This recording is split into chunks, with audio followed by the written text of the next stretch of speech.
बँकेत आलो. हा, बँकेचे साहेब आपल्याला थोडक्यात जरा बँकेची माहिती देणार आहेत. सगळ्यांनी ऐका जरा. बँकेत आता काय करायचं सांगा तुम्ही, नाही कळू दे. बँकेत पैसे जमा केले जातात आणि पैसे बँकेत तुमच्या खात्यावरती जमा केलेले काढले जातात. हे चलन दे. अरे ऐकायचं बाळा, ऐकायचं. कार्तिक, अशा प्रकारचं चलन असते काय. त्या चलनावरती तुमचं नाव लिहायचं, रक्कम लिहायची, सही करायची आणि तुमच्या खात्यात पैसे जमा करायचे. हां, तुम्ही डोल दे. अरे ऐका. अरे बाळा. आणि पैसे काढण्यासाठी प्रिशा, ही अशी स्लिप वापरली जाते.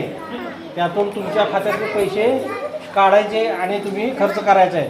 हां, बँकेमध्ये पैसे ठेवायचे असतात बचत म्हणून.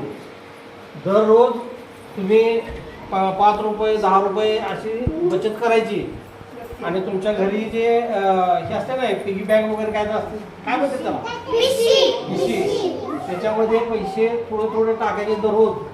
आणि तुमचं जर का बँक अकाउंट जर का ओपन झालं तर त्यामध्ये महिन्यातनं 15 दिवसातनं आणून पैसे ते भरायचे आणि नंतर आपल्याला जशी गरज पडेल त्या पद्धतीने ते पैसे काढायचे आणि वापरायचे.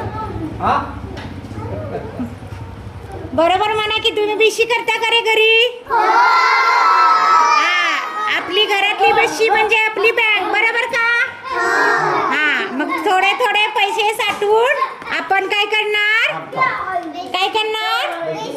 हा, मग आपले पैसे, घरातले पैसे सुरक्षित ठेवण्यासाठी आपण कुठे आणून ठेवतो ते पैसे? आपले घरातले सुरक्षित पैसे ठेवण्यासाठी कुठे ठेवतो आणून?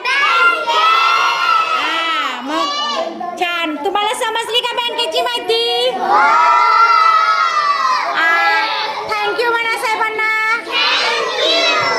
ओके.